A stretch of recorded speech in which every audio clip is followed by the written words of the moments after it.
সম্ভব।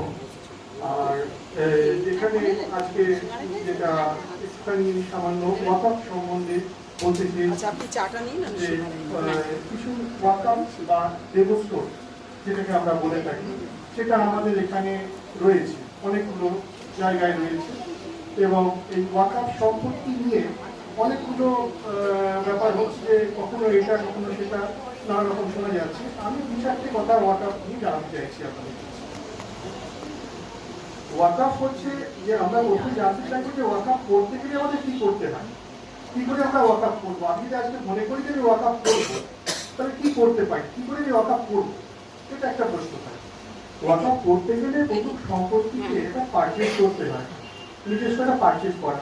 সেই সম্পত্তি কোনো রকম ভাবে কোনো ঝামেলা থাকবে না, সম্পূর্ণভাবে সেই সম্পত্তি পারচেজ করবে। সেটা পারচেজ করবার পরে সেই সম্পত্তিতে একটা আপনি ডিড তৈরি করবেন। সেই ডিডের মধ্যে আপনি জানাবেন যে আপনি কি করতে চাইছেন। সেই ডিডের মধ্যে আপনি লিখলেন যে আপনার কি করবার জন্য আপনি ইচ্ছুক। আপনার কাছে হয়তো বেশ কিছু টাকা আছে, অর্থ আছে, সেটা শেষ হয়ে যাবে। আপনি মানুষের কল্যাণের জন্য, মানুষের স্বাস্থ্য, মানুষের শিক্ষা, মানুষের কর্মস্থান করবার জন্য আপনি কিছু করতে চাইবেন।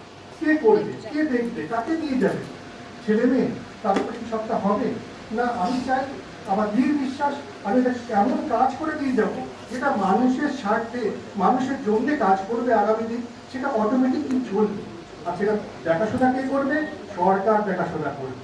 সরকার যদি দেখাশোনা করতে হয় তাহলে কি করতে হবে, তাহলে আমাদের সরকারের মধ্যে একটা স্ট্যাটিক যে একটা জায়গা রয়েছে সেইখানে আমাদের ব্যাপারটাকে নিয়ে যেতে হবে।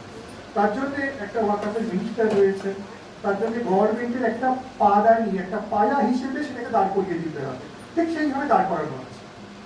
আজ যদি আমরা দেখি যে যতগুলো ওয়াকফ বেঙ্গল বোর্ড, সেন্ট্রাল ওয়াকফ বোর্ড এবং ইন্টারন্যাশনাল ওয়াকফ বোর্ড, যেটা আমরা যদি দেখি যে প্রথম যে ওয়াকফ শুরু হয় সেটা হচ্ছে যেখানে কাবা, যেখানে লোকে হজ করতে যায়, ধর্মকর্ম করতে, হজ করতে মুসলিমরা যায়, যেখানে কাবা, কাবা হচ্ছে প্রথম সেখানের মধ্যে ওয়াকফ। এবং বাগে ফিদাক নিয়ে যেটা ঝামেলা হয়েছিল, তো সেটাও ওয়াকফ ছিল। সেই ক্যাটেগরিটা দু রকমের, একটা হচ্ছে ওয়াকফুল আওলাদ, একটা হচ্ছে ওয়াকফুল লিল্লাহ। এই ওয়াকফুল আওলাদ আর ওয়াকফুল লিল্লাহর মধ্যে যে ঘটনা ঘটে সেটাকেও অনেকখানি বড় বিশাল ঝামেলা, সেটা ঘটে গিয়ে একটা সময় আসতে 1400 বছর আগে এটা নিয়ে কারবালা পর্যন্ত হয়ে গেছে। শুধুমাত্র এই ওয়াকফ নিয়ে, এই সম্পত্তি নিয়ে, এই জায়গা নিয়ে, যেটাকে প্রফেট মোহাম্মদের মেয়েকে প্রফেট মোহাম্মদ দিয়ে গিয়েছিলেন, কিন্তু তখনকার দিকে যিনি রাজত্ব করতেন, যিনি রাজত্ব করতেন, সেটা সবাইকে সামনে সে কাগজ ছিঁড়ে ফেলে দেওয়া হয়।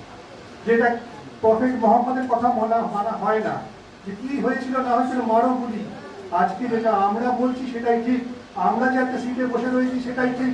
সুতরাং যেটা পুরোনো যেটা কথা সেটা ভুলে যাও, ছেড়ে দাও, এখন আমরা যেটা বলবো সেটাই হবে। তো এই কথা বলাতেই সেই এতখানি বড় ঝামেলাটা পরবর্তীকালে এসে দাঁড়ালো। যেখান থেকে অনেক কিছু ঘটনা ঘটলো, কিন্তু সেই ওয়াকফ সম্পর্কে আজ পর্যন্ত সব জায়গাতেই রয়েছে। এবং এটা এখন কিন্তু নতুন নয়, এই সংবিধানের অনেক কিছু রয়েছে। তো এই সংবিধানের মধ্যে যেমন অটোনমাস বডি, আমাদের এখানে মিউনিসিপ্যালিটি রয়েছে, তো সেরকমভাবে আমরা এখানে সব কাজগুলো যেমন এখানে করে দিচ্ছেন আমাদের চেয়ারম্যান সাহেব রয়েছেন, বা আমাদের এখানে জিএম সাহেব রয়েছেন, আমাদের অ্যাডমিনিস্ট্রেশনে বসে রয়েছেন, তাদের ওপর এসব দায়িত্ব আছে। সুতরাং আমাদের শুধু এটাকে প্যানিক করার কিছু দরকার তাই যে আমাদের এটা হচ্ছে, সেটা হচ্ছে, ওটা হচ্ছে।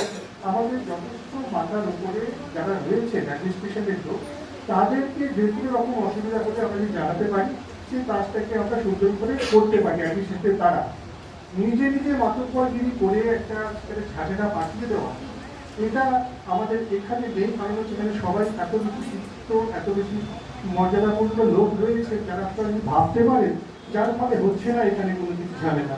কিন্তু বাইরের দিকে গেলে অনেক জায়গায় অনেক রকমের ঝামেলা হয়েছে, অনেক রকমের নানা রকমের ঝামেলা সৃষ্টি হয়ে গেছে এখানে। আর আমাদের সংবিধানকে আমরা যদি এগিয়ে নিয়ে যেতে চাই, তাহলে যেটি যেমনভাবে আছে সেটিকে সেরকমভাবে রেখেই আমরা যদি এগিয়ে যাই তাহলে সেটা সুন্দর হবে। এটা আমার দৃঢ় বিশ্বাস। এবং আমার যারা গুরুজন রয়েছেন তারা এই রাস্তাটি মেনে চলেছেন। এই জন্য এখানে হেরিটেজ এই জন্যই এখানে ওয়াকাফ, এই জন্যই এখানে বেঙ্গল, এই জন্য আজকে যা বেঙ্গল ভাবে সেটা হয়তো অনেক পরে দেশ তারা ভেবে ওঠে। এবং তাই জানিয়ে আমি আজকে আমাদের মনিকে আপনার জন্য আমন্ত্রণ জানাচ্ছি। তার সঙ্গে আর কেউ আছেন কি হয়তো বলবে, হ্যাঁ, এই বলে আমি আমার বক্তব্য শেষ করছি।